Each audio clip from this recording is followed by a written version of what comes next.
पूरे विश्व में एक ही ब्रह्मा जी का मंदिर है पुष्कर राज्य में। क्यों? अध्यात्म में लिखा हुआ है, ठीक है, जो मर्जी है, लेकिन उसकी रियल साइंस क्या है?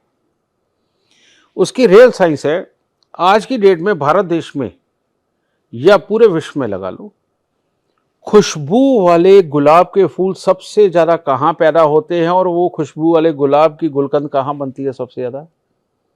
पुष्कर राज्य में। गुलाब के फूल के लिए कहा जाता है कि यह मंगल का है, मंगल से खून भी है, और गुलकंद खाने से खून बनता भी है, प्योरीफाई भी होता है। यह साबित हो गया। पुष्कर राज्य एक ऐसी जगह है जहां दक्षिण पश्चिम की तरफ से आने वाली हवाएं और उत्तर की तरफ से आने वाली हवाओं का एक मीठा मिलन है, और ये मीठा मिलन किसी भी अंडे को स्पर्म के साथ मिलकर के उसे भ्रूण बनने से नहीं रोक सकता। ऐसी हवा जो वहां पर बिल्कुल अनुकूल है एक बच्चा पैदा करने के लिए, एक खून वाला बच्चा पैदा करने के लिए, एक मजा वाला बच्चा पैदा करने के लिए, वो हवाएं सबसे बेहतर है। वही एक स्थान है। तो वहां पर आप जब जाते हो तो आपको कुंड के अंदर स्नान करने का विधान है, वहां पूजा करने का विधान है। वहां पूजा में क्या होता है? पूजा में कोई हवन यज्ञ नहीं होते, बस इतनी सी एक थाली होती है स्टील की, उसके एक तरफ सिंदूर रख देते हैं, एक तरफ छोटी सी धूप रख देते हैं, और थोड़े से फूल रख देते हैं। फिर आपका गोत्र नाम पूछ के, आपके पिता दादा के नाम पूछ के आपको एक पूजा करके आशीर्वाद दिया जाता है, और उसके बाद कहा जाता है कुंड में स्नान करो। लेकिन विधान क्या है? कहते हैं जिनके बच्चा नहीं होता वो 11 पूर्णिमा पुष्कर राज्य कुंड में स्नान करे तो उनके बच्चा हो जाएगा, मनोकामना पूरी हो जाएगी, परमात्मा कृपा कर देगा, ये कहा जाता है।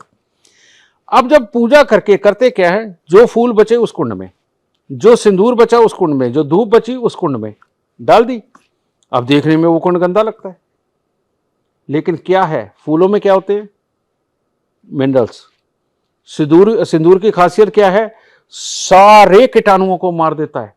राजे महाराजे जो उनकी बहुत कीमती तलवारें हुआ करती थी ना, सिंदूर के ढेर में रखा करते थे, इतना सा भी जंग नहीं लग सकता, कोई कीड़ा मकोड़ा बचता ही नहीं वहां पे।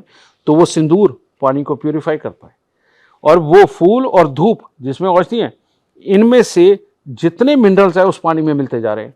पानी क्योंकि बहता नहीं है तो वो सारे के सारे खड़े हैं उसमें, कहीं काई भी लगी, जो काई लगी वो भी मिनरल्स की है। पूर्णिमा के दिन दुनिया के सारे पागल हाइपर होते हैं, ये तो तुम्हें पता है। ज्वार भाटा आता है, हर इंसान के शरीर के अंदर उस दिन वेग होता है, और जितने भी अल्जाइमर के पेशेंट है उस दिन सारे के सारे हाइपर होते हैं, है ना। तो ये तो घर घर की कहानी है। घर के अंदर बुजुर्गों को ये प्रॉब्लम हो जाए, वो जैसे ही चंद्रमा चढ़ने की तरफ जाता है और पूरी पूर्णिमा आती है, उस दिन उनको संभालना मुश्किल होता है, उसके 4-8 दिन आगे 8 दिन पीछे संभालना मुश्किल होता है, और बीच के जो दिन बचते हैं उसमें थोड़े काबू में रहते हैं। तो यानी इसमें हमारा ब्लड फ्लो भागता है ऊपर को। उस वक्त जब पूर्णिमा के दिन हम स्नान करते हैं, पूजा करके जब स्नान करते हैं, तो 11 बार आचमन लेना होता है। आचमन किसका लोगे? कुंड के पानी का, वो मिनरलों से भरा पड़ा है।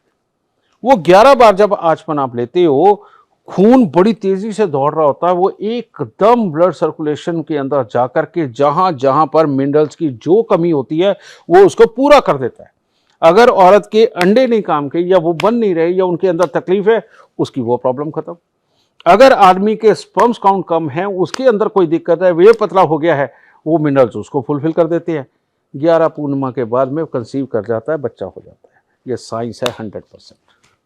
मतलब एक छोटी छोटी चीज से, जैसे लोग कहते हैं नॉर्मल एक उसमें जाकर स्नान करें, लेकिन उससे भी कितना ज्यादा साइंस रिलेटेड है। For exclusive and insightful videos, subscribe to our new channel ABP Live Premium.